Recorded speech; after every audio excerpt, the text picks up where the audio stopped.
Aleluia. Paulo saiu da tempestade e agora ele foi da onde? Em uma ilha. E o nome da ilha se chamava Malta. Malta no original, no grego, significa refúgio. É uma lição de Deus para mim e para você que em momentos de dificuldade Deus sempre reserva uma ilha, um refúgio. É aquele lugar que a gente ainda está sofrendo, mas sabe, é aquele sofrimento aliviado, é aquele momento de respirar bem fundo. Mas eu não sei você, se Paulo, mas eu não sei se você, calma, volta, é um lugar de respirar bem fundo. Mas olhando para a vida de Paulo e quem ele era, eu fico imaginando que ele sofreu. Porque Paulo estava indo para Roma, pregar para César. E no meio do caminho Deus faz um retorno e diz, não vai para Roma não, agora você vai para Malta. Eu fico imaginando se Paulo era como eu, e com certeza ele sofreu. Porque eu sou uma pessoa extremamente linear e pragmática, a minha mente funciona em pontos.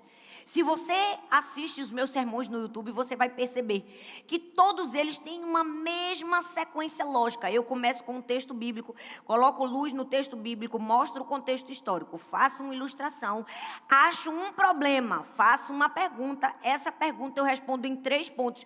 Dentro de cada ponto tem 2 ou 3 aplicações. No fim eu faço a conclusão, o clímax e o apelo. Pronto. Por quê? Porque tem uma professora dentro de mim. A minha mente funciona de maneira linear e pragmática. E as minhas filhas são do mesmo jeito. Sara, se você fizer uma pergunta para ela, eu fico, meu Deus, quem ensinou essa criança a falar desse jeito? Aí eu lembro que ela é minha filha. Outro dia eu fui no aniversário. No meio da festa, não tinha ninguém, as pessoas não eram cristãs. E aí, na hora do parabéns, Sara levanta a mão. Eu gostaria de dar uma palavra. Eu, meu Deus, sangue de Jesus tem poder. Ela disse, eu acho que antes da gente cantar o parabéns, a gente deveria fazer uma oração, porque a vida é um dom de Deus, não é? Que orgulho, meu Deus.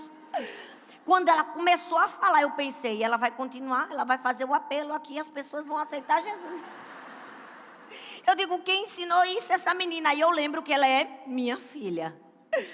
Mas, para quem é linear, a gente sofre com Deus. Porque Deus não é nada linear.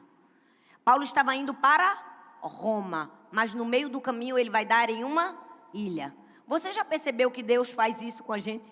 Às vezes a gente está no ponto 1, do ponto 1 a gente vai para o 2, do 2 a gente vai para o 3. Aí Deus diz assim, venha para o 6, minha filha. A gente, glória a Deus, eu vou para o 6, aleluia. Aí Deus diz, Thalita, pule mais um aqui, agora venha para o 8. A gente, oh Deus, fiel e bom e justo. Aí ele faz, volta para o 2. Aí a gente volta para o 2. Porque Deus não é nada linear. Às vezes Deus precisa fazer uns contornos nas nossas caminhadas para nos levar a lugares que Ele precisa nos ensinar. Paulo foi dar em uma ilha. E ilha é um lugar de solidão. Ilha é um lugar de estar sozinho. E lá na ilha, ele também nos ensinou lições preciosas do que fazer para sair de uma ilha.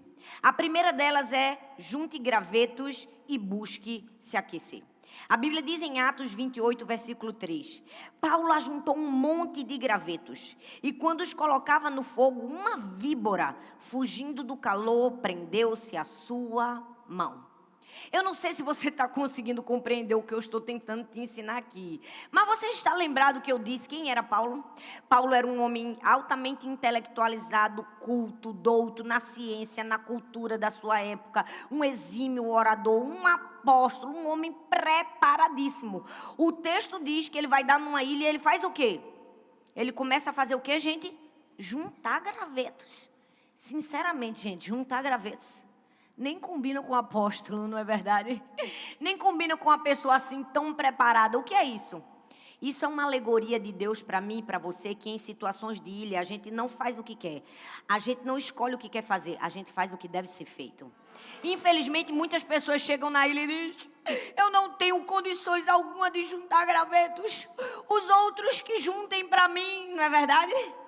Tem gente que quando chega na ilha diz, a minha formação não me permite juntar gravetos, pois vai morrer de frio com formação e tudo. Vai ter uma hipotermia com formação e tudo. Porque em situações de ilha, a gente não faz o que quer fazer, a gente faz o que é necessário ser feito. Paulo nos deixou uma lição: junte gravetos e busque se aquecer. Eu amo que o texto de Levítico diz que o fogo que está sobre o altar não se apagará, mas o sacerdote trará a lenha toda manhã. Esse texto é uma verdade de Deus para mim e para você. No Antigo Testamento, o fogo que estava sobre o altar não apagava sobre hipótese alguma. Era o símbolo da presença de Deus que nunca vai embora na nossa vida. Não importa a tempestade, não importa a ilha. Agora, o sacerdote tem a obrigação de trazer a lenha toda manhã.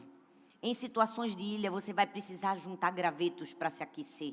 Porque tem invernos da vida que só oração e jejum nos tiram. Tem gente que diz: o que é isso, juntar gravetos? Juntar gravetos é buscar a presença de Deus. Porque senão você morre. Paulo não estava ali juntando gravetinhos para ficar bonito na fita, não, gente. Paulo não estava juntando gravetos para dizer: ô Lucas, traz aí um marshmallow, um chocolate para a gente fazer s'mores. Não, gente. Paulo não estava juntando gravetos para ter uma foto. Porque fogueira é conceito, né? Pinterest. Não. Paulo estava juntando gravetos por uma questão de necessidade, sobrevivência. Tem momentos na nossa vida que a gente vai ter que fazer o que é necessário ser feito, mesmo que a gente não tenha vontade. Paulo estava ali na ilha juntando gravetos para não morrer de frio. Essa é uma alegoria de Deus para mim e para você. O que você tem feito nas ilhas que você se encontra? Mas ele não disse apenas junte gravetos e busque se aquecer. Ele deixa uma segunda lição. Ele diz assim, não responda às críticas, nem se deixe abater pelos julgamentos. Porque vamos falar a verdade, se a gente não fosse crente e se a gente fosse supersticioso, a gente dizia que Paulo era azarado. Porque, sinceramente, gente, o camarada entra no navio, tempestade, raio, trovão, jogam fora tudo, ele cai na água, tá já morrendo, finalmente ele chega na ilha. Quando ele chega na ilha, que pensa que vai sobreviver, o coitado junta gravetos, acende uma fogueira. Quando ele acende a fogueira e pensa, vai ter esperança, sai uma cobra. E a cobra tinha todo mundo para picar. Pica quem? Pica Paulo. E como se não bastasse, depois que a cobra pica Paulo, os homens que estavam ao redor disseram assim, certamente esse homem é um assassino, porque não morrendo na água veio para a terra morrer. É isso que está no texto. Leia o texto. Eu não sei se você está entendendo aonde eu quero chegar. Qualquer semelhança não é mera coincidência com a nossa vida. Quem nunca, não é, gente? Não já esteve em uma tempestade, a gente pensava que ia morrer, a gente estava nauseado, a gente pensava que não tinha mais jeito, a gente caiu na água. Quando a gente pensava que ia morrer, Deus levou a gente para uma ilha. A gente busca um único fôlego, junta gravetos, acende uma fogueira, sai da fogueira uma víbora enviada de Satanás. E nos trai. E como se não bastasse, as pessoas que estão ao nosso redor, ao invés de nos socorrer, dizem assim, isso aí com certeza foi uma brecha. Ou, isso aí é um pecado oculto. Com certeza tem alguma coisa escondida.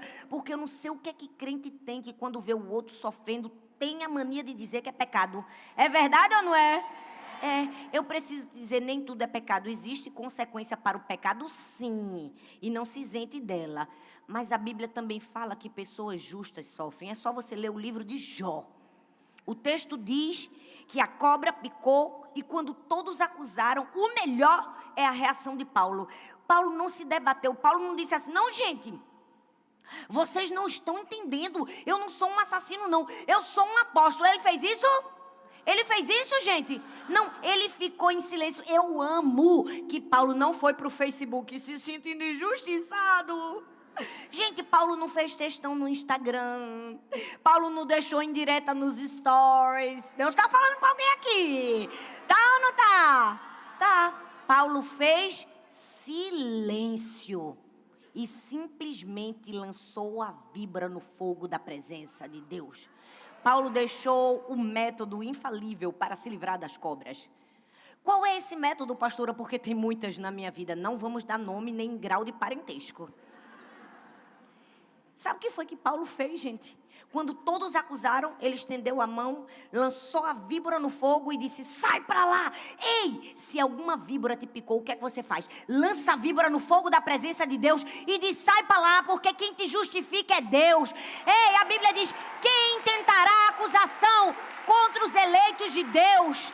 É Deus quem o justifica. Se o céu te justificou, está justificado. Quantos problemas emocionais, relacionais e espirituais a gente não iria deixar de resolver se ao invés de contender com as cobras, a gente simplesmente lançasse a víbora no fogo da presença de Deus. Mas sabe qual é o problema? A gente fica brigando com a cobra. A gente fica discutindo com a cobra. A gente fica se defendendo da cobra. Com cobra, você não se ofende, não se defende. Você lança a víbora no fogo da presença de Deus e deixa Deus te defender. Deixa Deus defender você. Fique em silêncio. Eu amo que quando Paulo faz aquele silêncio, é como se ele olhasse para aquela fogueira e dissesse assim: Deus, sozinho eu não posso me livrar desse ataque, mas o Senhor pode me livrar desse veneno. Talvez existem ataques que foram feitos contra você e sozinho você não consegue vencer, mas o Senhor te livra do veneno. Lança a víbora no fogo da presença de Deus e deixa Deus te defender. Eu amo que quando Paulo lança a víbora no fogo e fica caladinho, quietinho, de repente aqueles mesmos homens que disseram assim: certamente esse homem é um assassino, agora estavam dizendo o quê? É um Deus. O mundo gira, gente. O mundo dá voltas. Quem disse que você era um assassino, daqui a pouco está dizendo: o que foi que aconteceu? A cobra picou e não matou? É um Deus. Paulo nos ensinou que quando chegarmos na ilha, não responda às críticas, nem se deixe abater pelos julgamentos. Terceira lição da ilha: socorra o próximo e reparta com quem precisa. Atos 28, versículo do 7 ao 9 diz assim: próximo dali havia uma propriedade pertencente a Públio, o homem principal da ilha.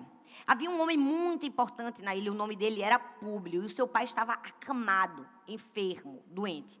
E o texto diz que aquele homem convida Paulo para ir à sua casa orar pelo seu pai.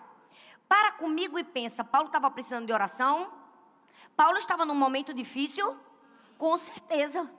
Paulo tinha acabado de sair de um naufrágio, tinha acabado de ser picado por uma cobra, e Paulo está onde? Na casa de Públio, orando pelas pessoas. O que é isso? É uma lição de Deus para mim e para você, que em situações de ilha, a gente ainda pode socorrer o próximo. A gente pode ainda ter um olhar de empatia para o outro. A gente ainda pode abençoar o outro. Eu amo que Paulo não caiu no vitimismo de dizer: me ajudem, me ajudem. Ele disse assim: estou passando por uma situação difícil, mas Deus está me usando para ajudar e abençoar outras pessoas. Ele estava lá na casa de Públio, orando pelo pai de Públio. Sabe qual é o maior problema nosso? É que às vezes quando estamos enfrentando dores e aflições, a gente tem uma mania de achar que só nós estamos passando por isso. Ou até que o nosso problema, nossa dor, a nossa adversidade é maior do que das outras pessoas. E às vezes a gente perde a oportunidade de socorrer o próximo. Mas Paulo estava ali, orando pelo pai de Públio, quando precisava. Eu me lembro que quando eu enfrentei uma das piores dores da minha vida, quando eu fiquei 3 meses numa UTI de um hospital com a minha filha, eu precisei socorrer o próximo. Porque eu gosto de dizer que tem momentos que a gente carrega a força de Deus e tem momentos que a força de Deus nos carrega. Tem momentos que a força de Deus nos carrega, que a gente diz assim: olha, se Deus não tivesse me carregando aqui, eu já tinha morrido. Eu não teria conseguido sobreviver. Mas também tem momentos que a gente carrega a força de Deus. Que mesmo a dores, aflições e sofrimentos, Deus nos usa e nos permite abençoar outras pessoas. Eu me lembro que quando eu estava no hospital, às vezes chegava uma mãe desesperada e a médica dizia assim: manda a pastora Thalita orar ali por essa mãe. Eu digo: oro. Eu estava precisando de oração, mas estava lá orando pela mãe. Eu me lembro que chegou uma criança, nunca vou me esquecer, era um menininho, ele tinha uns 10 para 12 anos. Ele sofreu um acidente gravíssimo de bicicleta numa ladeira. E ele chegou em coma. A mãe e o pai moravam no interior, muito longe. Então, só o pai estava ali. Não tinha um assistente social, não tinha uma psicóloga no momento. Então, precisavam avisar para a mãe que o menino estava entre a vida e a morte. Como não tinha uma psicóloga, não tinha um assistente social, eles disseram assim: pastora, a senhora pode ligar? Eu digo: ligo. No momento da minha maior aflição, de dor, eu estava precisando de ajuda, mas eu estava dizendo: a força de Deus me capacita para ajudar outras pessoas. Eu preciso te dizer, eu digo isso com muito orgulho no meu coração, porque hoje eu estou ministrando e a pessoa que eu falo em todas as ministrações que eu rodo o Brasil inteiro está aqui, é a pastora Elisângela. A pastora Elisângela foi ganha por Jesus por causa do testemunho da minha filha. Ela é uma enfermeira e o Senhor a alcançou através disso. E tantas outras vidas que também foram alcançadas. Porque na nossa dor, Deus pode usar a nossa dor para atender o outro. Ei, no seu sofrimento tem alguém precisando de você. Talvez você esteja pensando, eu estou sofrendo tanto, a pessoa que está do seu lado também pode estar sofrendo. Você pode ser alívio para essa pessoa. Porque tem momentos que a força de Deus te carrega, mas também tem momentos que você carrega a força de Deus. Então, quando você estiver em uma situação de ilha, socorra ao próximo e reparta aquilo que você tem com quem precisa. Porque a ilha não é ruim não, gente. A ilha só é ruim para quem não sabe passar por ela com uma boa atitude no coração e com perseverança. Infelizmente, muitos cristãos, na hora do sofrimento, evocam logo Romanos 8, 28, né? Todas as coisas cooperam para o bem daqueles que amam a Deus. Não é verdade? Eu preciso te dizer, não é somente para o seu bem. É para o bem dos que amam a Deus. A sua dor pode cooperar para o seu bem ou para o bem de alguém que está próximo de você, que ama a Deus. Então, não despreze as pessoas nas ilhas em que Deus te colocou. Se Deus te colocou em uma ilha, há um propósito de você estar nela. Amém? Oi, que alegria ter você aqui. Muito obrigada por assistir essa mensagem até o final. Eu tenho certeza que ela abençoou você. Então eu quero te fazer um convite. Você pode deixar um like nesse vídeo, compartilhar com outras pessoas para que elas também sejam abençoadas. E não se esqueça de se inscrever no nosso canal. Essa mensagem é uma série de 5 mensagens e você pode assistir todas as outras. Eu vou deixar aqui nesse quadro as indicações das próximas mensagens para que você seja ainda mais abençoado. Um grande beijo no seu coração e Deus te abençoe.